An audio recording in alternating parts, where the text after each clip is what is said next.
Hello, everyone. Welcome to the Pathfinder Show. This is episode 3, where we are discussing the future of the office in a young professional's point of view. We have some guests with us today that I would like to introduce. But before we get into that, a little bit more about our show. The Pathfinder Show is really helping our audience members diminish the fear of trying new paths and also challenge societal myths, confining no one to one path. If you want more information about our show, go to the description link in our bio. Anyway, my name is Abhi, and we are your co-hosts. And we have some guests today discussing the future of the office in a young professional's point of view. We have Tanner and Desiree. And without further ado, Tanner and Desiree, why don't we start with you, Desiree? Go ahead and take some time to tell the audience who you are and what you do, and then we'll transition to Tanner. Hi, so my name is Desiree Dominguez. I'm a student at University of Central Florida, and I am a technical representative at home. Hello, everyone. My name is Tanner, and I am formerly a UCF student that was majoring in mechanical engineering, and that is where I met Abhi. Awesome. Yeah. And Tanner, I just want to say thank you for all the times that we worked together as far as our organizations, as far as the amazing conversations that we had too. But thank you guys so much for being on the show. I want a little bit more out of you guys. Let's go into this a little bit more. Who were you what type of people were you when you were kids? You're growing up a little bit more. Can you give us a little bit more, Desiree? I guess I was the kind of kid that was into everything. I was into like singing, acting, flag football, cheerleading. Like my mom was going crazy. She would just like kind of do all these different things for me. And I'd be like, hey mom, I'm like running for office. And she'd be like, what? And she'd be like, why are you just getting into things? And I'll be like, I won. And she'd be like, huh? So she would just like, it was just like a wide range of things that I got into when I was a kid. But I guess it was just like a whole bunch of extracurricular activities, trying to find out like what I liked and what I wanted to get into. So I was very active, all over the place type of kid. Cool. And you, Tanner? I apologize if there are any dogs barking in the background. But growing up, I was always the nerdy kid that loved technology, loved to tinker with things, loved to play sports too. Just whatever I was interested in at the time. And then eventually that grew into me going to UCF for engineering. And now I am an engineer. And to add more to that, I mean, shoot, I can definitely resonate with you guys on that. You know, one thing when I was growing up, it was always about, immigrant family coming over to the States here. So I love meeting new people, trying new things. One thing about me is I tried karate for about a year and then failed and then, failed at going to karate every single day and then got out. So that was one regret. I should stick with it. But Valentina, I'll leave the floor to you. Please tell us a little bit more about you, our co-host. So when I was a kid, I feel like it depends. I feel like I went through different phases. At first I like wanted to be an actor with like Justin Bieber and Selena Gomez. Like they promoted on the radio, right? And I was like super colorful and everything. And I also did a whole bunch of like, I don't know if like a whole bunch of sports, but I played soccer, which like didn't go so well. I'm sure I was like the most hated player on the team because I like once picked up the ball with my hands mid game to try to save it from getting out. And then I played volleyball, which was probably more like I was already grabbing it with my hands, so I might as well go play volleyball and like actually play with my hands. Wait, you were a goalie in soccer? No. I was I was just a normal player, and I like went mid game and grabbed it with my hands. But other than that, like I also wanted to do cheerleading, but I never like got on the team because my mom didn't want to like pay for all the stuff. So I did like I would sit into all the meetings and like learn all the things with my friends. And just I was never like part of the team, but I know all the cheers. Then I did volleyball. I just did like a whole bunch of things, and I really wanted to get away from like New Jersey because that's where I was raised. And so I came to Florida, and that's when I went to school, and I figured I'd do mechanical engineering, and I kind of just stuck with it. I tried to get out of it a whole bunch of times, and then it's like a love-hate relationship. And now I'm here. But yeah. I think it's important that we talk about this because, we're really here to talk about the future of work, but it's nice to know where we kind of come from. So going into our conversations, it's very interesting. Valentina said that she wanted to be an actor. you were about to be a Disney kid. I wanted to. That's freaking dope. You know what I mean? Like, welcome to Disney Channel, the whole thing. That's funny. That's amazing. She's doing it right now. In post edit, we'll put the whole thing. We'll make it happen. That's really cool. I wanted to be on shows like Zach and Cody, like Cody in the House and stuff like that. I don't know. I was never enough talented. But sorry, let's get into the topic, the future of work. Valentina, please take it away. So we just wanted to ask you guys a couple of questions. So first, we just wanted to know like how your experience with working, whether it be internships or full times or anything in general, how it changed with this whole pandemic, and just in general, like your past with different modes of work, whether you've been in the office, remote, whether you've traveled, whether you've had to whether you work from coffee shops or different environments. So Desiree, if you want to take it off. Yeah, so fortunately I received a job opportunity to work from home before COVID hit, and I was like, I need to take it. If something told me I had to take it, like that feeling. And then when COVID hit, I already signed, for the internship in the summer. Unfortunately, it got canceled, so I had to stay down here in Florida, and everything was remote. It was insane. Like everything was new. They had to send out laptops. You have to come out to meetings. You have distractions. I had my dog, so she'll cry sometimes, like throughout the day. It's kind of like being a parent at home. I understand that. And it was just kind of adapting to working from home, but also being at home all the time. So separating work from school, from just home, and doing all your duties at home. So it was challenging at first, but I guess since it's been some time, it's easier now to kind of just work from home and things like that. But because it just might happen again. So this summer might be the same thing. So yeah, it's been pretty well. Companies have been adjusting. For sure. And so what about you, Tanner? What has your history been with working in an office or remote? Yeah, it's been weird because I was like a lot of college students. I had the normal progression of like, a job here in high school and then maybe an internship at some point. And then I had lined up my full-time job well in advance of graduating, and I was ready to move out to Austin, Texas whenever the summer came around. And then boom, the Rona. So it was definitely an adjustment. I went from being excited about moving to a new area, getting to meet all these new people and start a new job and be immersed in an entirely different place than where I've been. And then no, I just stayed back at home and then started my job remotely. And probably the weirdest part about it is that I've never met my coworkers. I've never spent more than a few hours in Austin. And it's like living in this weird purgatory of I've graduated, but I kind of haven't graduated because I haven't moved on to something new. I mean, sure, I'm in a job that's completely different than anything that I've done before, but I'm still in Titusville, Florida, near Orlando, and just chilling, waiting for things to go back to normal and then figuring out what I'm going to do with my life. So it's been weird. I kind of want to play into what you guys said right there. And you guys brought up some great points. One thing that we can all understand is, especially our generation, from age 0 to 18, 23, 24, we were all painted a picture, right? You go into college, you go into this job, you meet your coworkers, you probably on site. The only people that work remotely were probably if you were part of a call center or you were doing some traveling type of sales or something like that. And we were painted this picture of this transition. And then bam, just like you said, Tanner, everything was dismantled. And not even just for us who were, it's funny, it hit us right where we're about to graduate. Like Tanner, you and I graduated. And then we know a couple of people graduated 2 years ago and they kind of got a taste of it. Valentina and Desiree, you guys are about to graduate. It's funny how it hit our generation like this. And I really think it's building up our resilience.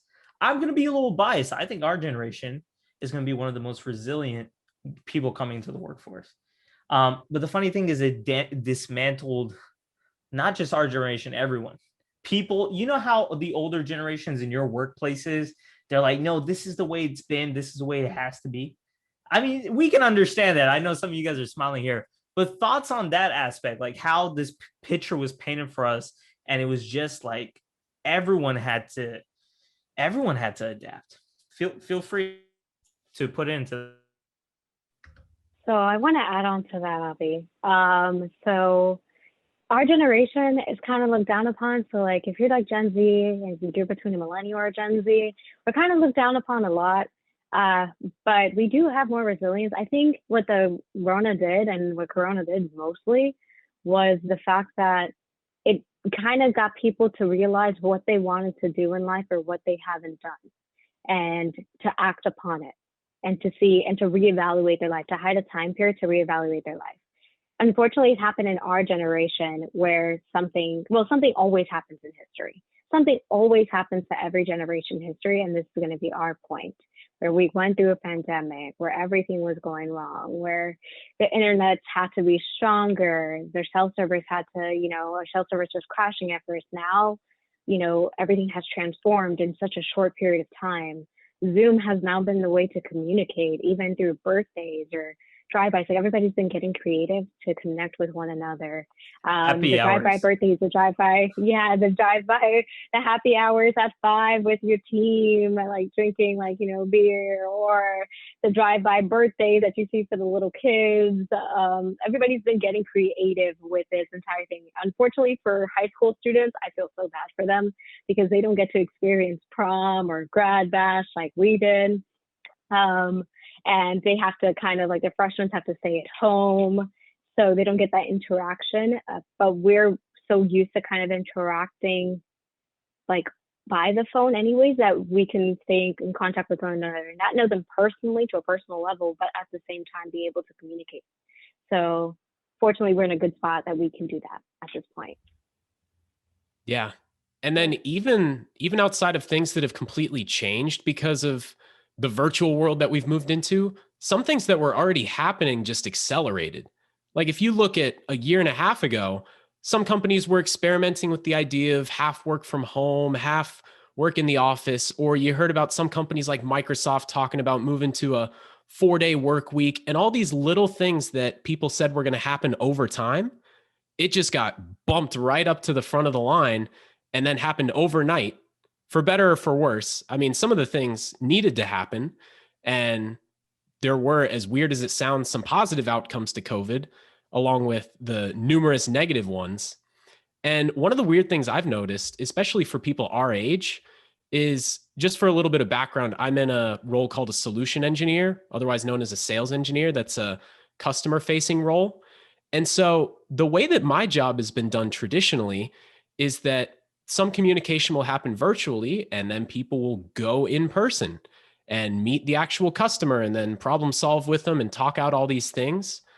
But with this move to virtual, it's almost changed the dynamic of who's good at the job and who's not, because I'm sure we can all think of those people that are a little bit older and thinking about the image of them like looking at a webcam and kind of like squinting their eyes and, can you hear me? Am I muted?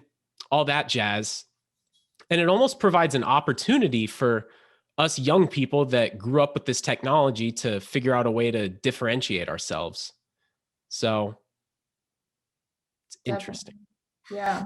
I got, it was interesting. So like in the past I had an internship, and one of the things that I struggled with was figuring out like why a lot of the technology that was offered to us wasn't getting used. So like project management tools, or just different things that like we could have advanced, they weren't getting used, and like there was a lot of pushback to adapt to that. And I think the huge benefit of like this whole pandemic and the whole like transition to working from home is that people had to learn how to use technology. Like there was no other way to communicate. So if you didn't figure out how to use your computer, like you no longer, like you had to do things. You didn't have a whiteboard. So everybody had to switch to like project management tools that mimicked whiteboards. And I think that in general, like that brought people out of their comfort zones. And I think that once you are pushed outside of your comfort zone, you are like more prone to accepting new things and learning new things. And so I think that a lot of people grew. Like you had to have grown. There's no way you didn't grow during this pandemic. And I think that benefited a lot of companies. And, you know, even like us, like I think we already kind of were along the lines of learning this technology, but now we are like the ones that are teaching the technology to other people because we were already like implementing it in our lives. So I think that's been a huge benefit. Boom. I wanted to.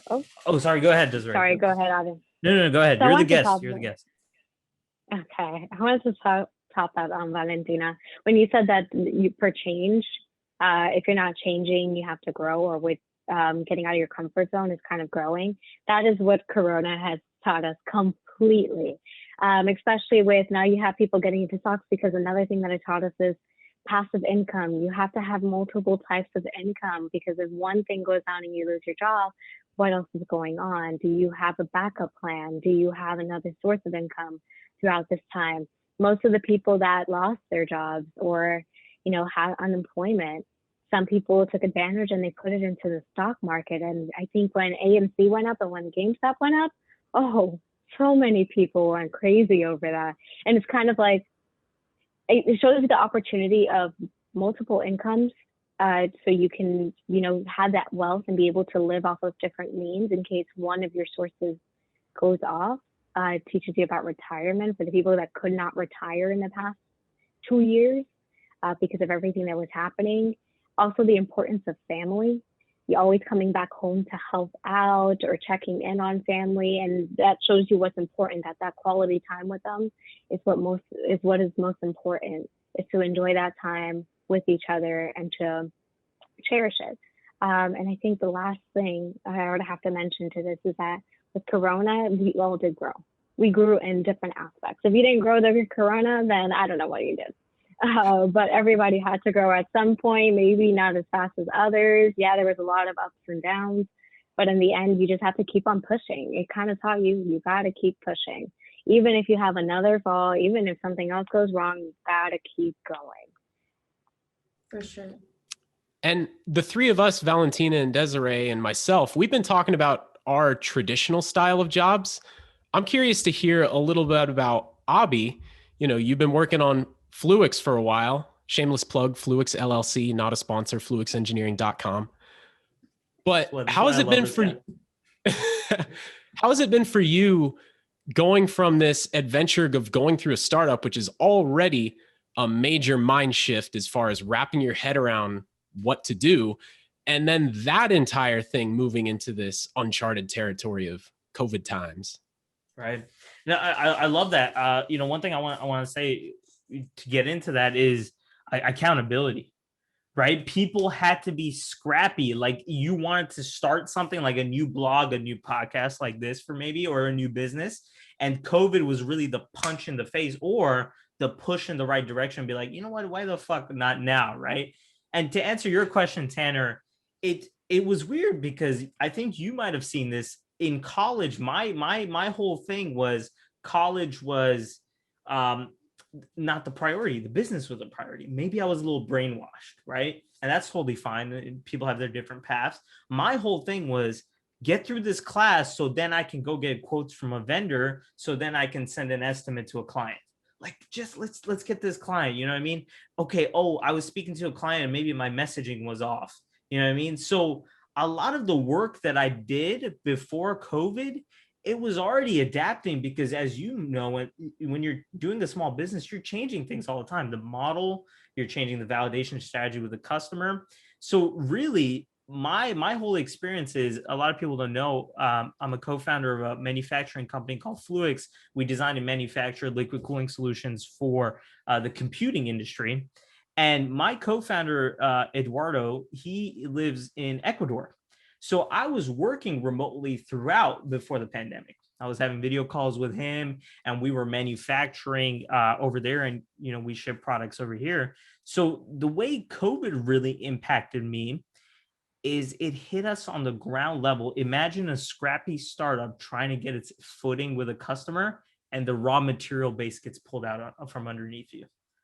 because no one's goddamn manufacturing, because China just took their 2-week New Year, and then COVID hit, and that 2-week New Year turned into a 5-week hiatus. You know what I mean? So that's how it hit us on the ground level. But one thing I want to talk about that you guys all talked about was accountability. And I love that Desiree talked about it, but the scrappiness of people found out other ways of work, what they were already good at. I absolutely love that. I want to transition into the question back to you guys for this is what's one thing you noticed when you were doing before the pandemic that really, really bothered you, that continued, that should have changed throughout the pandemic, but continued throughout? For example, I'll give one example. Oh, go ahead. Okay. Sorry, I'll stop talking. I know I talk a lot. My generation, I'm not a hater, but when we have a trouble asking for help, we rather go straight to our phone and Google it rather than asking someone that's a little bit elder in our organizations that can answer the question in 2 minutes. That should have changed throughout COVID, because what COVID should have said is when you need help, ask for it, my opinion. But I'd love to know your thoughts. So, Abhi, based on what you were saying about the asking for help, our generation thinks that we know everything. We think that we know everything because we have Google and that we can search and that we have social media and that we have Twitter and that everything comes out when every information is kind of like, we do need help. And I can vouch for that because my family, during the whole entire time frame, I'm away from them, so I'm in Orlando. So I was living by myself at the time, and they were so worried. And just doing that situation, kind of being away from them, and that throughout that whole time period, they were kind of like guide me. And one thing I realized throughout the entire year, took me a year to get this, like, wow, my parents are not against me. Like, it's not that they were against me, but it's kind of like, hey, they're actually looking out for me, and they're kind of showing me like, okay, now it's time for you to graduate. Stop getting all these internships. If COVID taught you anything, it's time for you to graduate. And that engineering is a very secure field, and that it's important to have that security. So they were kind of stressing that importance of that. Another thing was the mental health everywhere, and kind of holding yourself accountable to ask for the help. Because if you don't ask for the help and you're there by yourself, so many things have happened in the past year.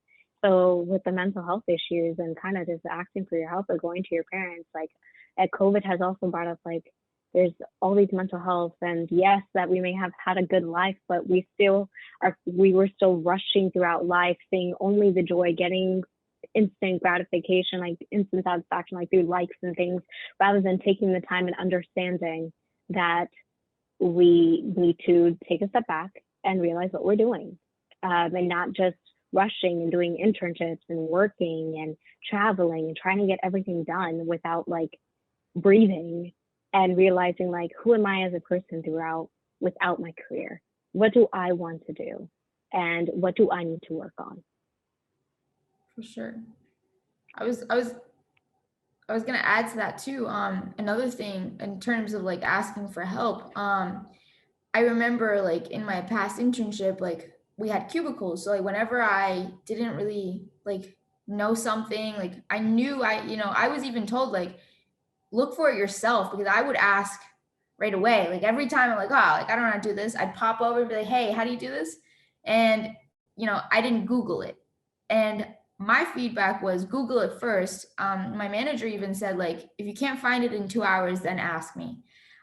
Which is interesting because nowadays, like, I can't pop over and ask someone. Like, I would have to ask, like, hey, can you get on a Zoom call with me? Or can you or I'd have to like DM them, and that just takes a long time. So like now I think personally I had to become more of like a self-solver, and figure out my own answers before I even had to ask someone else for it, which it's kind of like a flip of what you guys were saying. So I definitely wasn't like, oh, let me research it. I've become more like that. And I think for me, it's become a lot more useful because I'm more self-sufficient post this pandemic. And especially with school, like before I had people that were around me studying with me. And if I didn't have it, like if I didn't know something, I can just ask my neighbor.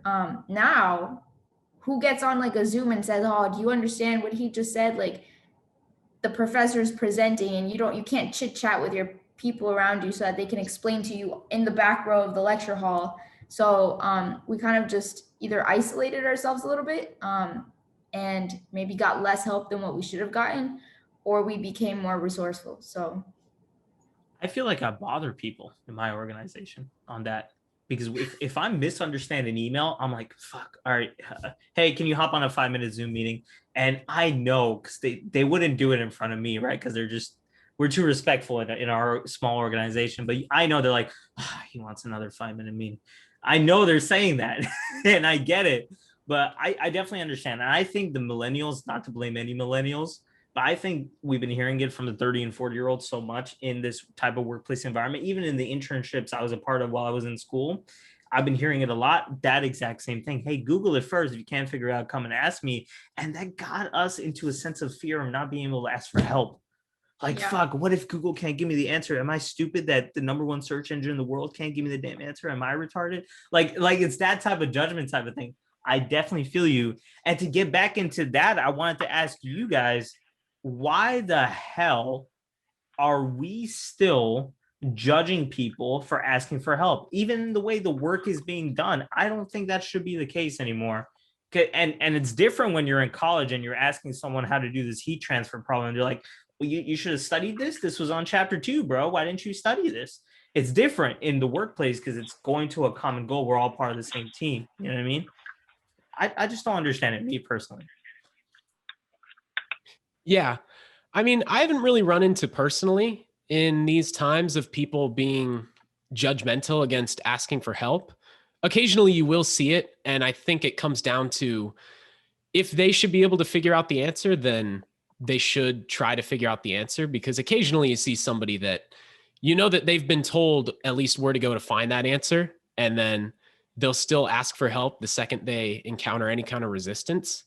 But to be honest, I've noticed that people almost want to help more, because especially for those that have started in this virtual environment, they recognize that they haven't been immersed in the culture and the products of whatever a company deals with like everybody else that's been there for years and has been living in an office surrounded by all this stuff.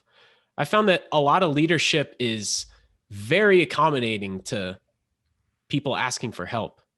So I was going to add on to that and say, right now, during like the internship that I'm in right now, it's kind of like I was about to say blend flex.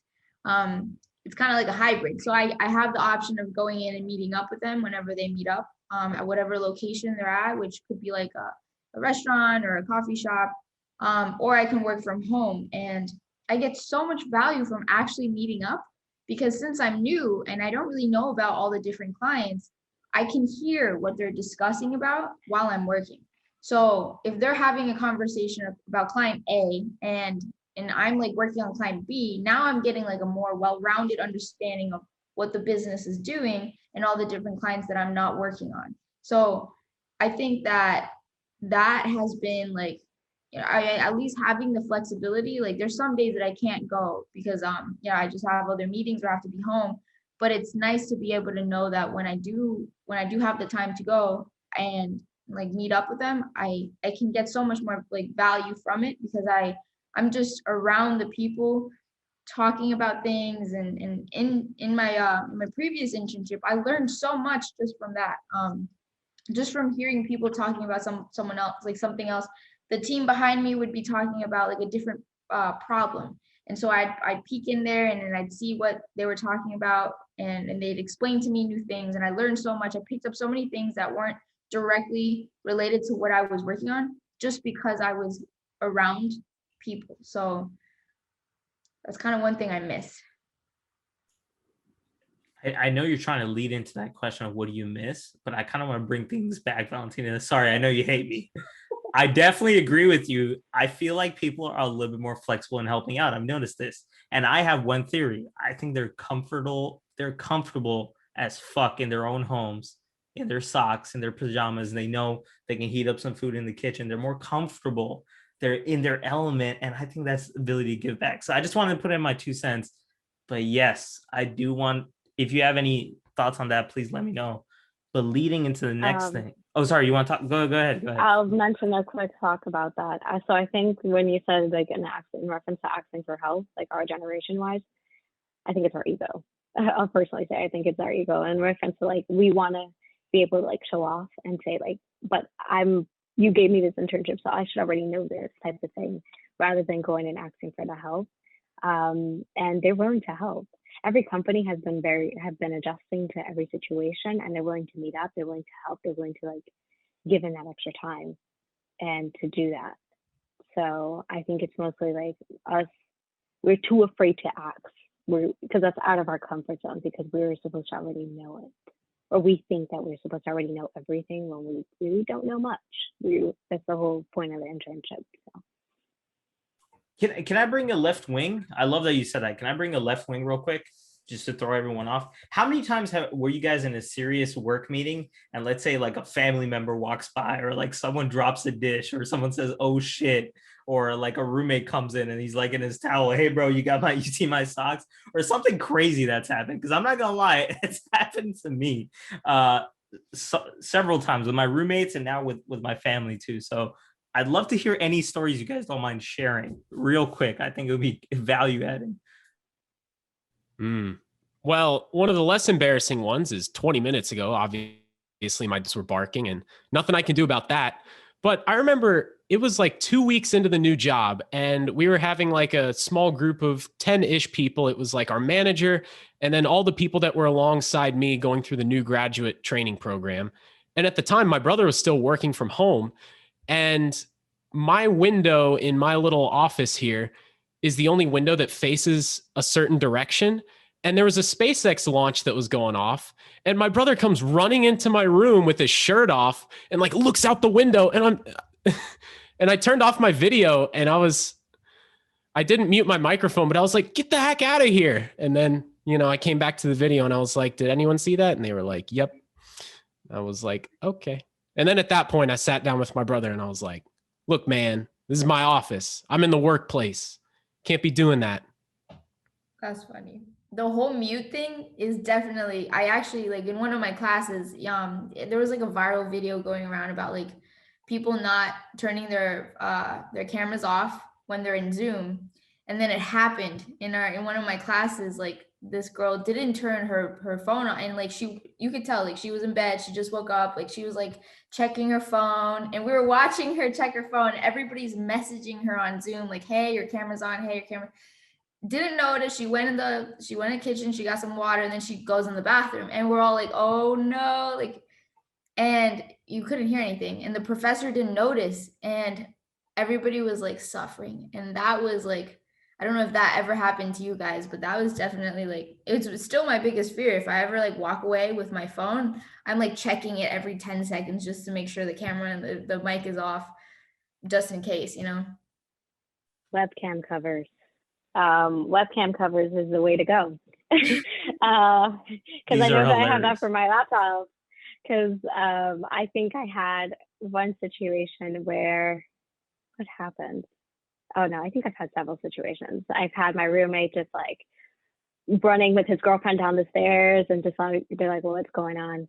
Or just walking by some cars. Like sometimes I would just like go outside in my porch, and I'd just be like, "Hey you guys, I'm out here. It's like 80 degrees. I don't want to be inside. I need to get outside." So I would just bring the laptop outside, and I'm just like there, like it's hot, and I'm just like, I just need some sun, because this is when COVID first hit, and I was like, I don't want to go anywhere. I'm about to stay home, and my only exercise is going to be like outdoors. So it's just adjusting to that. But the whole roommate situation, yeah, happens. And I think it's important to discuss all this. By the way, I'm glad I was on mute right there, because I was cracking up during these stories. I was like, I get it. And the funniest thing is, I in my personal organization, this has happened. I mean, we're a very small organization. We're only like 6 people. And when it happens, I feel like it brings the team closer together, because we inherently understand, you know what I mean? And I think that's really funny. But Valentina, I'm so sorry to interrupt with that tangent. I'd love to bring it back with the guiding question of the show, but please continue. For sure. So, I mean, we kind of touched upon some of these things, but I guess, so what do you guys think in like moving forward, the future will be like in terms of working from home or working in an office?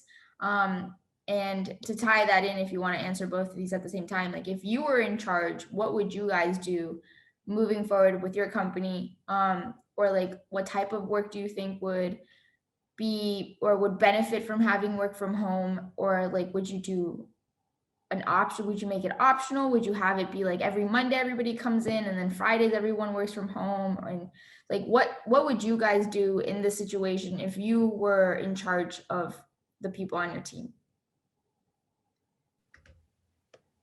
Well, one thing I've noticed at my company specifically is that moving to virtual was meant to be a temporary measure until things went back to normal. But the longer it goes, the more it seems like it's not going to be temporary. Case in point, there were 2 offices in Austin that I was going to be in one of them. And they just decided, well, let's just shut down that office because we don't need 2 offices.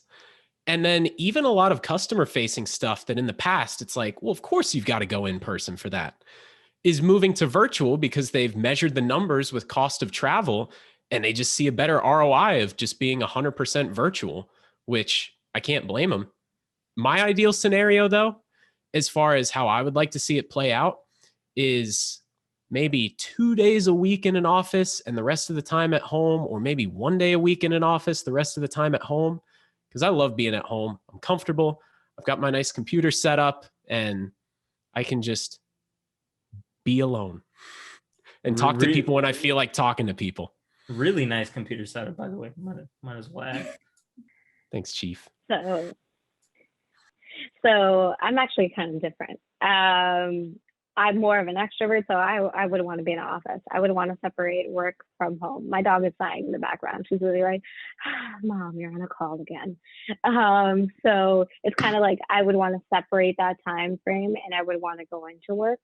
But with COVID and temporarily, I know a lot of companies have been like, oh, okay, let's kind of just do it half and half. I know one internship was like, oh, we were trying to see if we can do this like all the time. And I was like, nope, I want to go in the office. I was like, I miss traveling and going to another state and going to an office for internships, kind of like a new environment and get to travel and learn different things.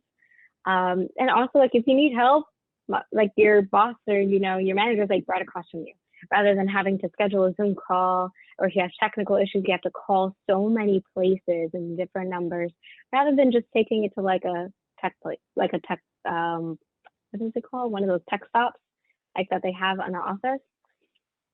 So I think in the future, I don't see this coronavirus going anywhere anytime soon, unfortunately. I know we're going to get the vaccinations, but there's just always a new strand coming out.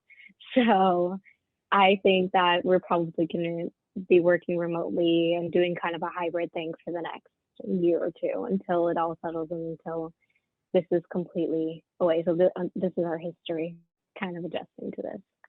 Yeah. And Desiree, I'm kind of like you. Like one of my favorite parts about like the internship that I had was getting to know the people in my office and being like exposed to people who I would not naturally like come across just from like difference in interest, or like there's a lot of people that I met at my internship that outside of work, they never come out of their house. And I was so grateful to be able to like dig into their brains and get to know their personalities because of work, because they did have to come into the office. So I'm kind of sad because a lot of these introverted nature people and maybe people that are like more shy or probably would want to be comfortable at their house, I got to meet them and I got a lot of value from them. And I think that a lot of my work relationships were with these people that probably wouldn't show up to the office. So if I were to personally, like if I like what you said, Tanner, like I would make it like either every like Wednesday or Thursday or whatever, 2 times, 3 times a week, like people have to come in. Or let's say like they have maybe like on a Friday, well actually Fridays, stay home, do whatever you want, but maybe like meeting up. What I would love to do, and if this is like possible, maybe with smaller organizations or teams, if you have like a small team, meeting up at a coffee shop or renting out like a space, and maybe not paying for an office because that's expensive and it might not justify the cost, but renting out certain spaces and just taking people to different spots, or even co-working spaces. And I think that the whole co-working space is becoming more popular, and it was like huge before this even. So I think nowadays, I would love to see more people getting together and keeping those relationships going, because I think that that's a huge part of like team building. I think that having good relationships within your team really helps people work together. And a lot of that like relationship building doesn't happen when you're working on something. It happens on the downtime of like when you're both putting your lunch in the microwave and like asking, oh, like what'd you make and how'd you make it? And oh, you like asparagus? I like asparagus too, you know? And that makes connections that people will then want to work with the other person, because now they have a personality behind the person that they're working with, not just like Bob takes care of the IT, you know, like now I know Bob. So I think hopefully, and I think a lot of the people moving forward are going to recognize that. I think it's just going to either take a toll on organizations and businesses if people don't have those connections. And so there might be like a wave of like correcting certain things. Like people might go all hybrid, or I mean all remote, and then they might come back to like actually meeting up in person because they'll see the lack of those relationships. Yeah, and just to add a small point to that, I think it also depends on what kind of a team you're on.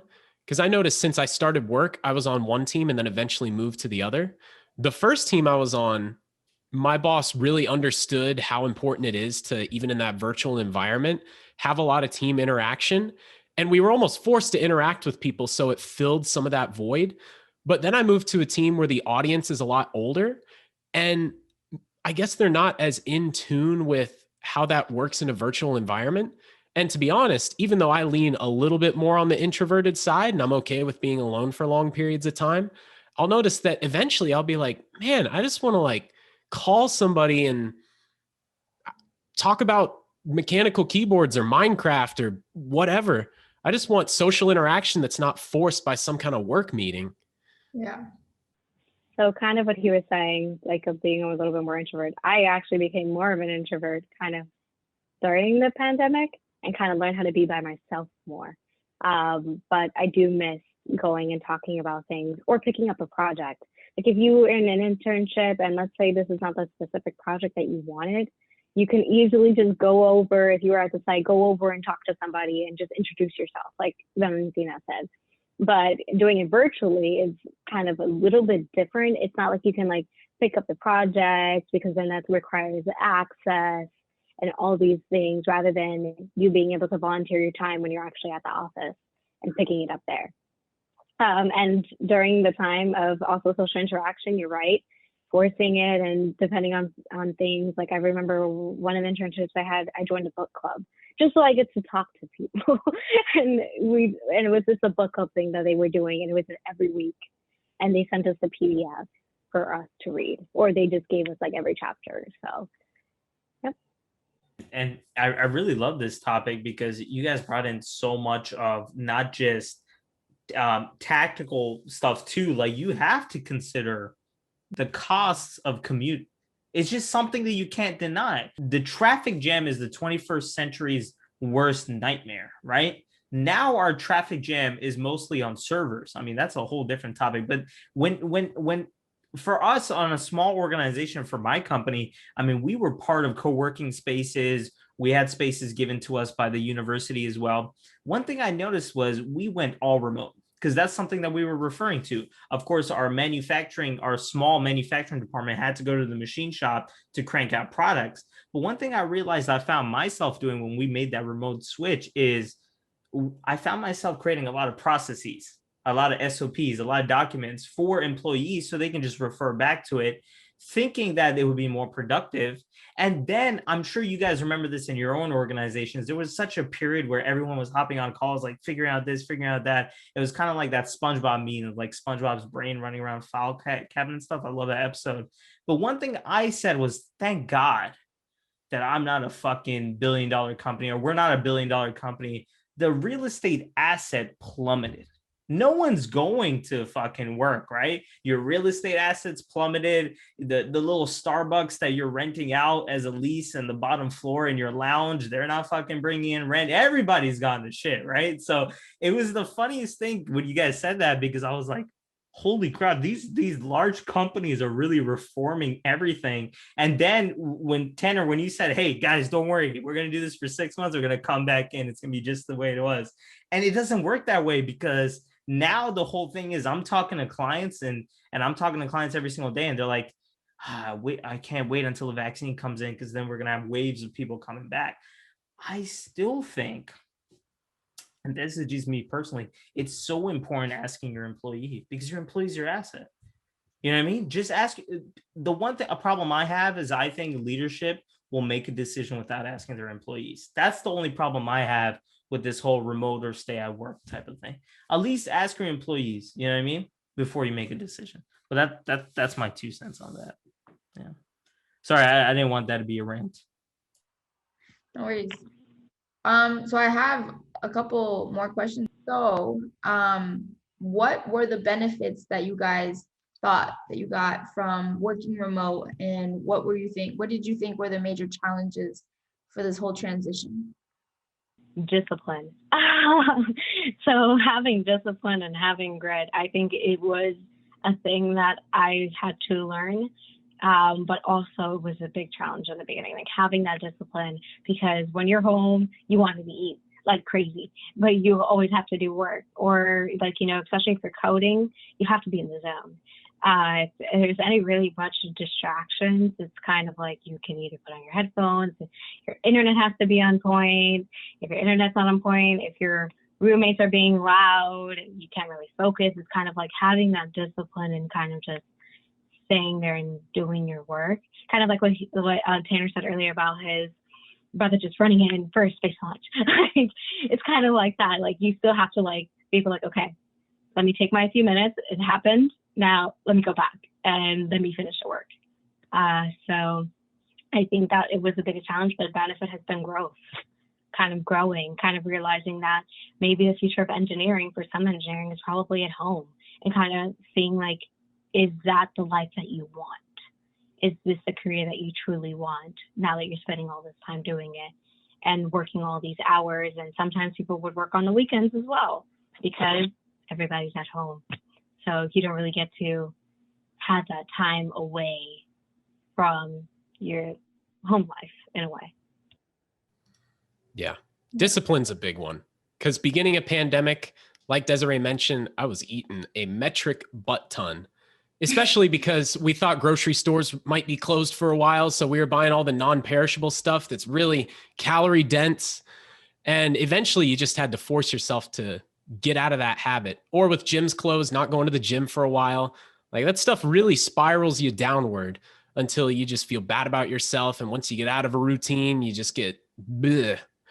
But for me personally, some of the good things have been, like I mentioned earlier, with video calls and whatnot, it gives you an extra layer of an opportunity to differentiate yourself from people that just go with the status quo. Abhi, you watch a lot of video game streamers, right? And they all use, and most of them use this program called OBS Studio to manage all their feeds and streams. So I've incorporated it into Zoom. So right now I'm hooked up to it, so I can do special effects and all that jazz, which there's not much of a use for it here, but that's great. But I mean, that stuff allows some people to be hyper productive or be able to stand out from the people who just do the bare minimum of stock webcam, Apple earbud microphone, and their head takes up this much of the frame. So that's what I like. I think that's a good way for you to kind of standing out, because you said you were more of an introvert. So it kind of shows that you have you're adding more personality compared to somebody that's not on the call, or they don't show their web page because they're just getting out of bed or something like that. So it gives you that little extra I don't know how to put it. There's a word that I can't come up with, but it's kind of a more extraordinary experience. Oh, yes, my dog. A more extraordinary experience that you can get to interact with people. So I think that was pretty cool, especially with the effect that you had. That was awesome. Yeah, I'm gonna use that for the freaking intro, bro. Yeah,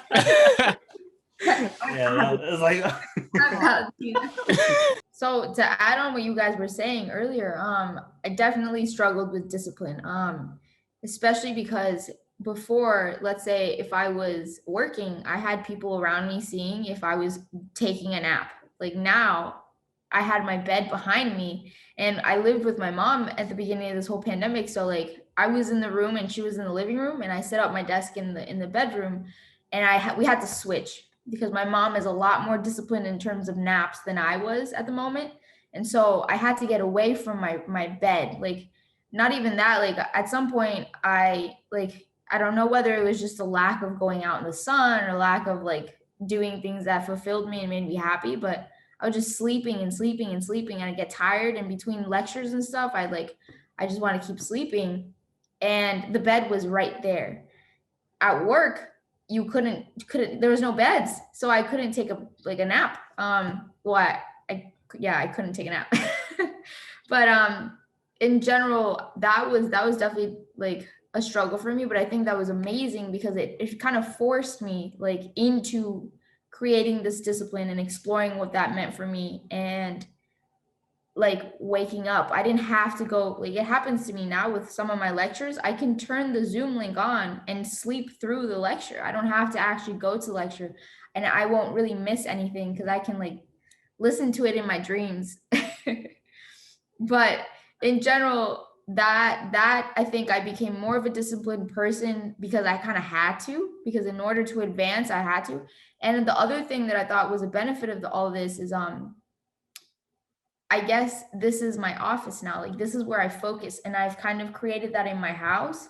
So now sometimes I'll eat dinner and then I'll come back to my bubble of focus, and I'll keep working on things throughout the night instead of going out and doing like other things that were wasting my time. So I've become a lot more productive, which is crazy. I never thought this would happen, especially in my own house, because before, I mean, maybe because I had my desk in my bedroom, but I would not be productive in my house. Like I had to go to the library to get anything done, or I had to go to UCF, the atrium. I had to like put myself away from my house. Now my house is where I focus. And so that was definitely like a plus to all of this. So I wanted to go off of what Valentina said. I feel like sleeping has been a way for everybody to cope lately. And that's where mental health issue came into play, because my bed's right there. If I don't do my bed and I just lay back in that bed, I'm probably going to just, it's kind of like what they say, like use bed only for sleeping rather than like mixing it, like watching TV, like at bed and stuff like that. Like when I had my own apartment, I had to like switch to a sofa. Like I had to be in the sofa, like to kind of get away and like sit at different places in my apartment so I can get away from my bed. Because if I laid on my bed, it was out. Like it was pretty quick. Even if I had a Zoom thing, like it was just a way to cope with everything. And I feel like we just had to, like she said, more discipline to kind of get out of that. Because if you don't have that, then you really didn't progress during that time frame. So yeah. What is your thoughts on expecting the unexpected? For me, I'll start. The unexpected was, hey, I'll come into my little office area here. I'll get work done and only take breaks when I was needed. I'm in front of my gaming PC. I'm going to put that out there. And that was a problem for me because I'm like, shoot, I see Call of Duty right there. You know, I see Fortnite right there. And no one's going to tell me like, hey, you shouldn't be doing that, right? I'm not going to lie. And okay, this is confession time. There were certain days that in between meetings, I would be playing some games. I'm not going to lie. You guys don't even have to say that because I'm pretty sure your bosses won't see this. But did you guys have any time that you went in with a certain expectation and came out with a certain unexpected outcome? I do want to say one thing I did to keep myself accountable was I added my boss on Warzone so that if I got online, he'd be able to see I'm online. But then I guess if he was online, he's doing the same thing. I absolutely love that. Absolutely. Would you guys play a game if he was buff on online, or if you guys were buff online? I mean, at that point, what's that? I would play a game with my boss. I'd be like, hey, you're on lunch break, let's go. You want to play? I see you're online, let's go. Yeah, at that point, we're both caught red-handed, so may as well make the most of it. Hey, if we had a disagreement in a meeting, I'm like, all right, let's settle it. You know what I mean? Game of 1v1. Let's bring Russ back up. You know what I mean? Yeah, give me an example of what was really unexpected in your own personal behavior. I would say life caught up to me. So I was so used to traveling and getting everywhere that, let's say, my thoughts caught up to me. And I was like, yo, what was I doing? What do I need to do? And also I was like, yeah, I'm going to go into this year. I'm going to continue traveling. I got this. I'm going to come back. I'm going to come back strong. No, everything just went upside down. And I was just like, oh, no traveling. Oh, I can't like leave. Like that was like my stress reliever. Like, let me just go somewhere and explore something new and learn something new. So I had to change that. I went from like painting to like reading books. Like now I read, but I went from like painting, doing like different things, painting on Zoom calls with the family and kind of just like doing different things. But everything just went unexpectedly. Like if you had any people that passed away, any loved ones that passed away last year, you had to deal with that. And you had to deal with that away from everything and not being able to really interact with people as much. Like usually you have that supportive going like to other people and being with them all the time, but with Zoom and some people being away, you just couldn't do that. So you had to learn how to basically be your own parent and parenting yourself and kind of learning how to be an adult. I'm not saying like we're all adults, yeah, we all go to work, but we have to learn how to parent ourselves. If we're not eating, if we're eating too much, if we're sleeping, we have to learn how to track ourselves. And I feel like that's something that was like kind of unexpected. I didn't expect that. And realized how many times I have to like have more self-awareness and mindfulness of what I'm doing to stay more disciplined. For sure. One of the things that also affected me in terms of like kind of like mental health is like at some point I was like, well, I'm not disciplined. And I was like super tough on myself. And I started like cutting everyone out. I was like, no one talked to me. I'm focused and I am disciplined and I'm doing all these things right. And I think it was like a shock on my mind and my body. Like my body, like, what's going on? Like, why are we so like just going so hard? And I think at some point I had to really like be more gentle and like mellow out a little bit. So like I expected to like say, like I started being like more disciplined and like tougher on myself. And I was like, okay, this is it. Like now I'm a disciplined person. And then it kind of just like all came crashing down. And I realized I couldn't be like so rigid. And so I had to kind of just mellow out. So yeah. Absolutely feel you guys. I kind of want to address the audience here. Please let us know what your thoughts are and your opinions about how not just the pandemic impacted you, but what you foresee in the future. Let us know in the comments below. Please give a like on this if you're on YouTube, Spotify, or give us a 5-star review if you like this content on Apple Podcasts as well. And before we end off here, you guys, Desiree, Tanner, I want to thank you. I want to thank Valentina, our co-host, too. I would love to have you guys on the show again, so feel free to pop in. But anyway, this has been the Pathfinder Show. We're really trying to help people diminish their fears of trying new paths and also challenge societal myths on confining you to one path.